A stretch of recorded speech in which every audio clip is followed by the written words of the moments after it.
everyone, and welcome to today's presentation as part of the Care Factor webinar series, which is brought to you by Bentleys Queensland.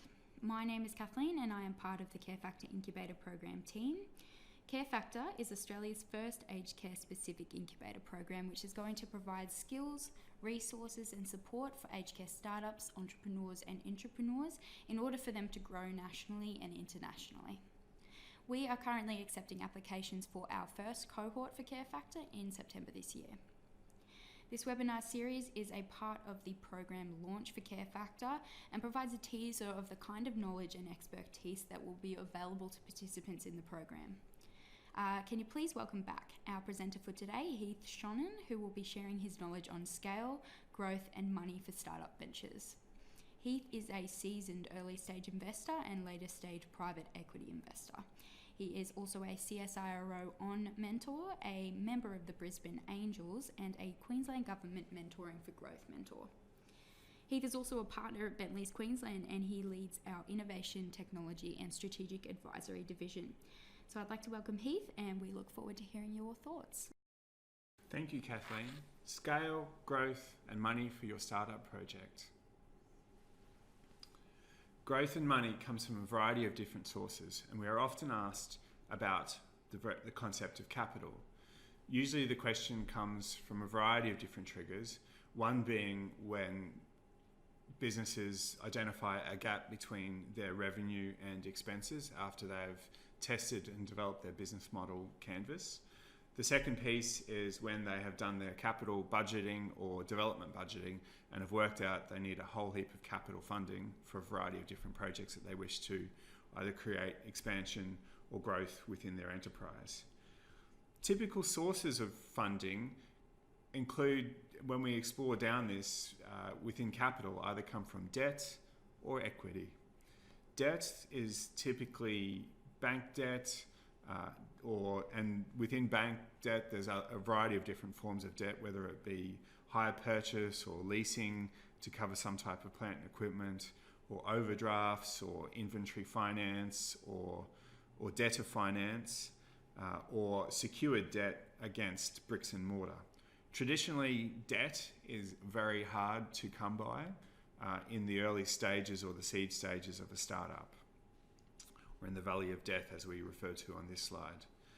Equity is the other source, and I'll talk through equity in a little bit.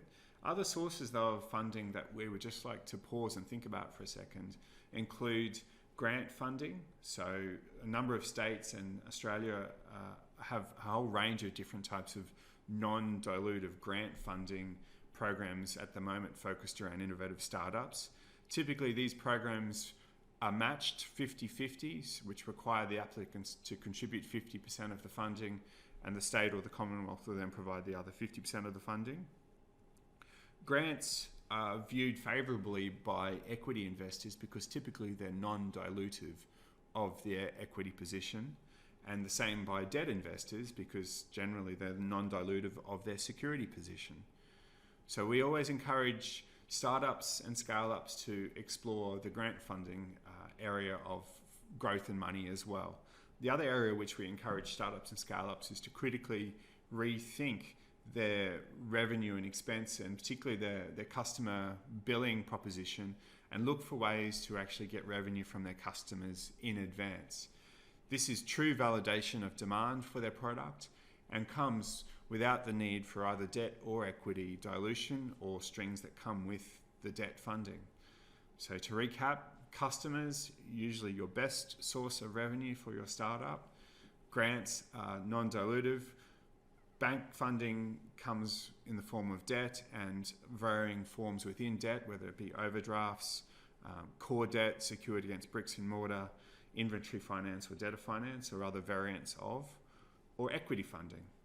This slide talks largely about equity funding and identifies usually the primary source of funding for the seed stage, angels or early stage investors, and what's referred to as the triple F, friends, family and fools.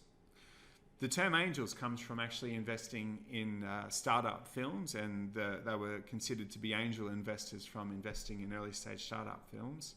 Friends, family and fools, we all know who they are. They're the ones that we go and tap on the shoulders for the early idea funding. Hey, we've got a great idea. Here's our business model. We're yet to develop up any of the revenue. We're still going through a valley of death, and we'd really appreciate some equity funding in from you. As you move through the valley of death and enter the growth phase, the level of equity funding changes.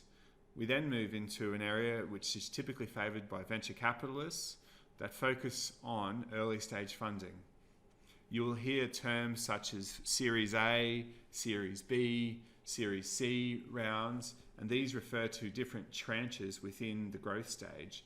Typically, the first stage is called a Series A round, ranges in Australia from $1 million to $5 million in terms of funding. In the US, the numbers are generally 10 million to 20. The second early stage funding is typically something like a Series B funding round, and the numbers are then higher. Early stage and later stage investors all want to see some level of proving up of the assumptions that you have at the outset and recurrent revenue starting to occur during this growth stage. The types of investors you will come across are both internal investors and external investors. Internal investors for entrepreneurs or spin-outs of larger organizations are existing owners and the board of the mothership organization, management, C-suite, the CEOs, the senior middle managers, all necessarily needing to be invested in your product or service or business model for it to succeed. Other internal investors that generally you'll need to bring along on the journey and get their buy-in are the divisional functions such as research and development, finance, typically the financial controller or the CFO, the sales and marketing functions to get your product or service or business model out to the customers, and then the manufacturing, quality and sales teams who actually deliver, build a quality product or service and then deploy it. Finally, major internal investor is the employees, the team. They need to be on board with the program to truly want to deliver what's required. Those internal investors usually aren't providing specific money, unlike an external investor, such as a shareholder or an investor and acquirer.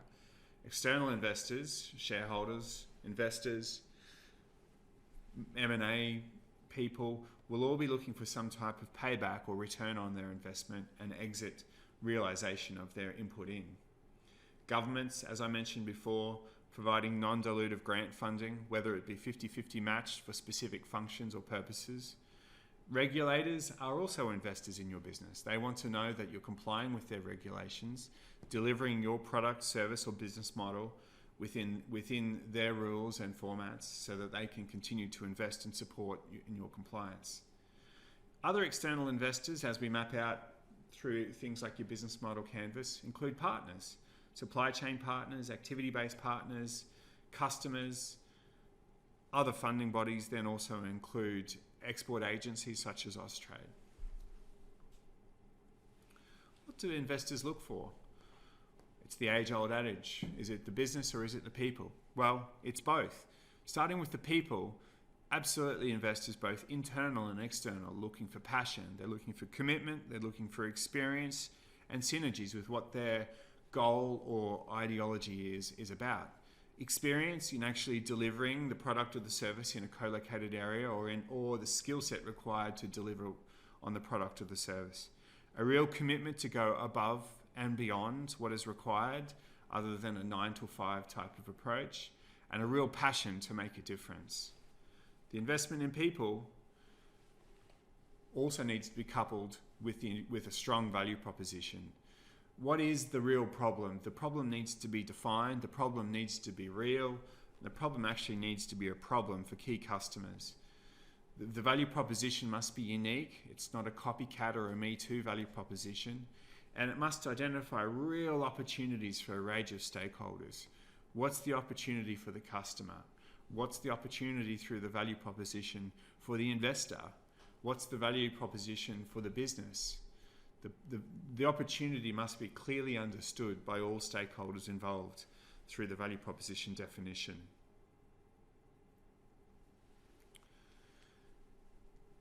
Once you've covered off the people, once you've covered off the value proposition, Investors are then looking for the intellectual property or the intellectual assets within the business model, the product or the service.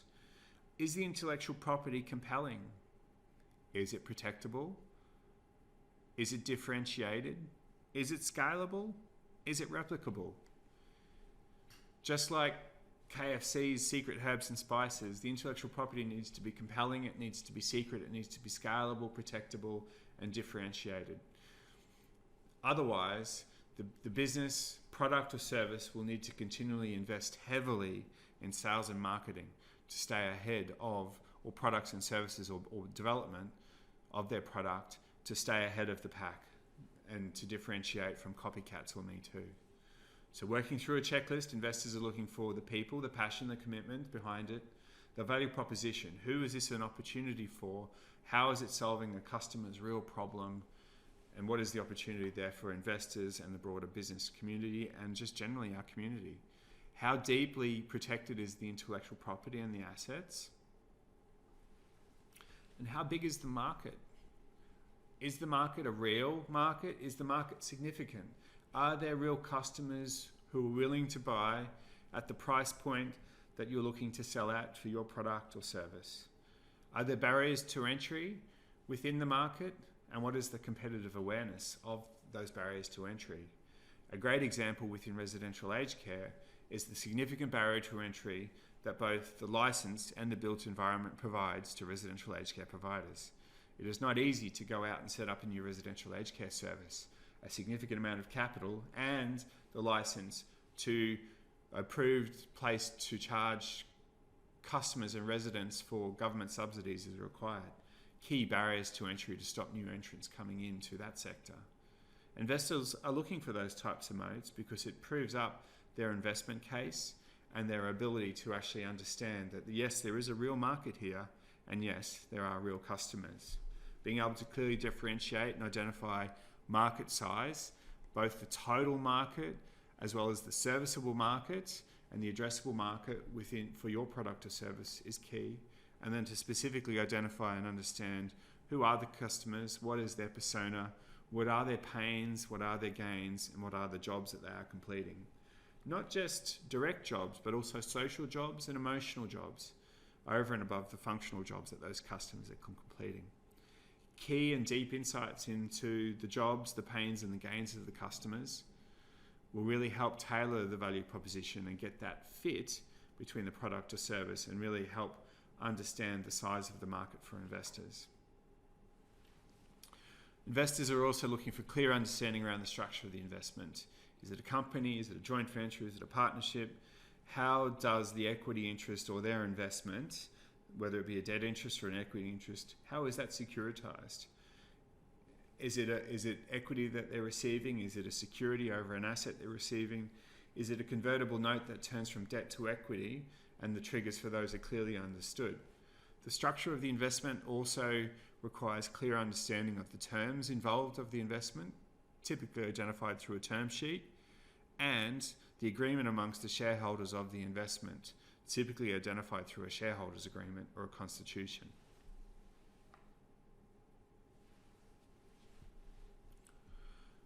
Funding, structuring, sourcing of money, scaling up your venture, funding the growth of that venture are all areas that we will go much more deeper in over the 12-week Care Factor program. The 3-day intensive workshop in week 1 will focus on debt funding, it will focus on equity funding, it will focus on customer funding, it will focus on obtaining insights as to the types of grants that are available and how you scale up your business model from startup to actually being a successful venture. Through the workshop sessions with business and industry mentors, participants will develop skills around customer acquisition, growth, and get to a point where they are talking to real customers, validating their value proposition, understanding their pains, gains, and needs. The 8-week mentoring course that follows will involve weekly progress sessions with mentors to gain one-on-one tailored feedback. Mentors will be matched with participants based on needs and skills, and the 8 weeks will have a key focus on validation of the product or service to get to either first revenue, growth of revenue, or a pilot with a customer. The pitch day in week 12 is an opportunity to present to and gain feedback from potential customers and buyers, including investors for those that need it, and an opportunity to meet directly with a panel of investors and buyers. The winner will also receive an international showcase prize. CareFactor is proudly supported by Bentley's, AXA, Westpac, Austrade, RedChip, Queensland Chief Entrepreneur, Advancer, Sprint, and Painters. We encourage you to apply now. Applications are closing on August the 23rd for the 12-week incubator program. The 3-day masterclass starts on September 23, 24 and 25 September. The 8-week mentoring goes through from September through to November, with the pitch day to occur on the 13th of December. Apply now at www.bentleys.com.au/carefactor. Thank you very much, Heath. So I would like to remind everyone that CareFactor applications will be closing next week. So this is your final opportunity to register your startup or innovative project or prototype for the CareFactor program. Participation in CareFactor is fully subsidised for successful applicants, and teams will receive over $20,000 worth of value by participating.